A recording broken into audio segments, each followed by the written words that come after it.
Welcome sa Dries TV. Kung interesado ka sa ganitong news, huwag kalimutang isubscribe ang ating YouTube channel. Maraming salamat! Welcome back again sa ating YouTube channel mga kakimpaw, and sa update natin ito ang pag-uusapan natin tungkol sa mga importanteng kaganapan kina Kim and syempre kay Paolo Avellino.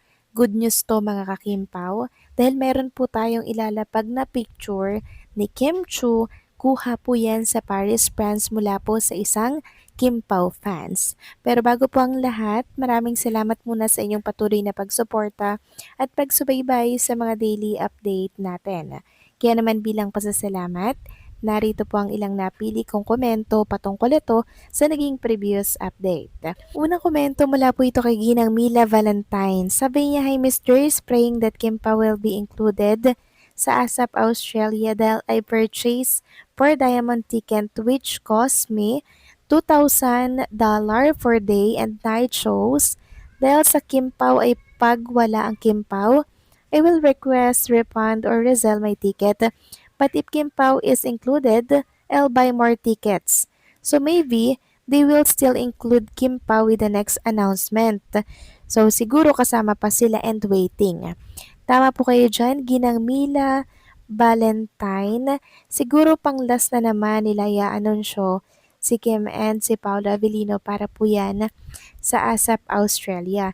Dahil talagang si Kim and Paolo po ang hinahanap na mga OFW natin na taga-ibang bansa, syempre para po sumuporta kay Kim and Paolo. Pero parang sila pa po yung wala para sa ASAP Australia. Hopefully sa mga last po na announcement na isama nila si Kim and Paolo. So sa July pa naman ito mga kakimpaw at ilang buwan pa naman bago ito mangyari. Kaya relax lang mga kakimpaw, okay? So maraming salamat sa komento, Ginang Mila. God bless po at mabuhay kayo. Next comment naman mula po kay D. Magiyat. Sabi niya, minsan hindi mo maintindihan ng management sa mga ginagawa sa Kimpaw. Parang meron silang problema sa Kimpaw. Kung ayaw niyong bigyan ng project, wag na kayong ganyan lang din ang ginagawa. Lalo lang sila nababash. Nakakaawa naman. Pinagbubuti naman nilang trabaho nila. Parang merong taong ito ang gusto sa Kimpaw yung ipahiya sila. Dahil basa sila ngayon ang gusto ng mas nakakaraming Kimpaw at senyor, sana wag namang ganun.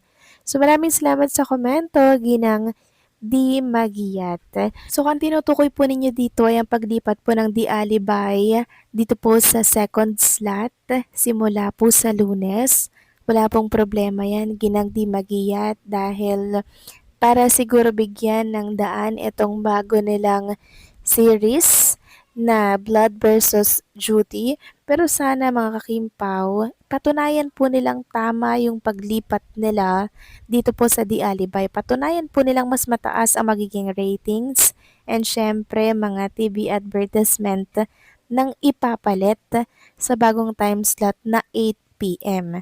Dahil kung bagsak lang din mga kakimpaw, naku pagtatawalan lang sila ng mga supporters ni Kim and syempre ni Paolo. Kasi alam naman natin na kahit mababa po ang ratings ng Di Alibay, panalo po ito sa mga TV ads na pumapalo lang naman ng 270 plus na mga advertisement gabi-gabi yan mga kakimpaw. Isang patunay na talagang marami po ang nanonood sa kanila. Pero pagdating sa ratings, karamihan po kasing nanonood sa online na.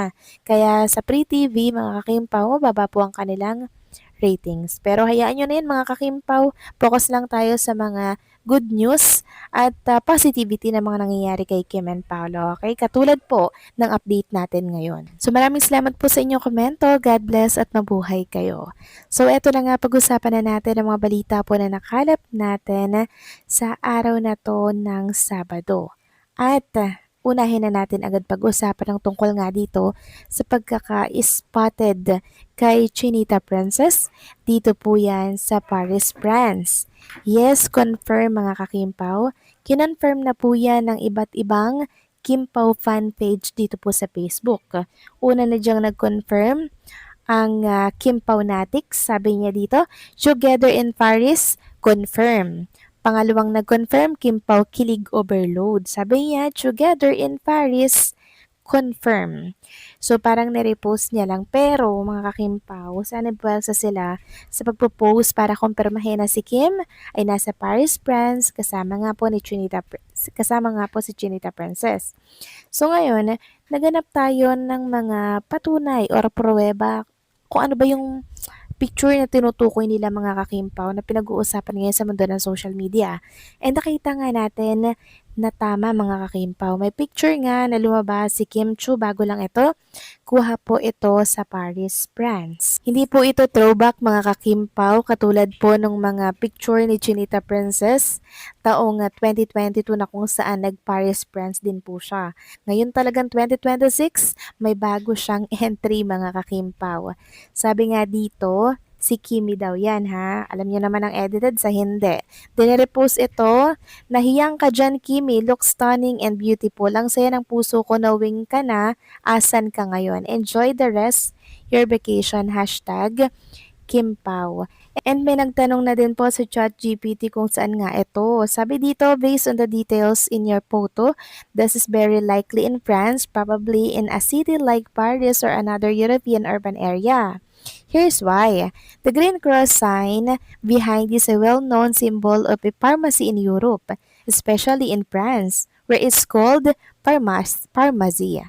The street signs say South, which is French, means except. The overall street setup sign buildings, park cars, also much a typical French European street scene. So the exact spot can't be pointed from this photo alone, but the country is almost certainly France. So sa France talaga siya mga kakimpaw. And sabi nga dito, looking back tong 2022, nakapunta na rin sa Paris, France si Kim Chiu. Pero aminin natin ibang-iba talagang aura niya sa recent photo niya ngayon. Mas glowing, mas relaxed at talatang mas masaya. Kaya hindi na rin nakakapagtaka kung bakit nandun siya para magpahinga, mag-enjoy at siguro ay makasama o masuportahan ng taong malaga sa kanya. Minsan hindi na kailangang ipagsigawan, kusa na lang nakikita sa kilos at sa ngiti. At para sa mga nagsasabing trabaho lang, respeto na lang siguro sa kung ano mang meron o ano mang namamagitan. Dahil hindi lahat ng bagay kailangang ipaliwanag, lalo na kung malinaw naman sa nararamdaman. Ramdam mo talaga yung difference, hindi lang sa itsura kundi sa energy, parang mas genuine yung saya niya ngayon. At yon yung mas nakakakilig. Hindi man kumpirmado ang lahat, pero minsan sapat na yung nakikita mong happiness para maniwala ka na may espesyal talaga. So, confirm mga kakimpaw na si Kim Chiu ay nasa Paris, France, kung saan nagsushoot at ginagawa yung series ni Paula Avellino with Nadine Lustre.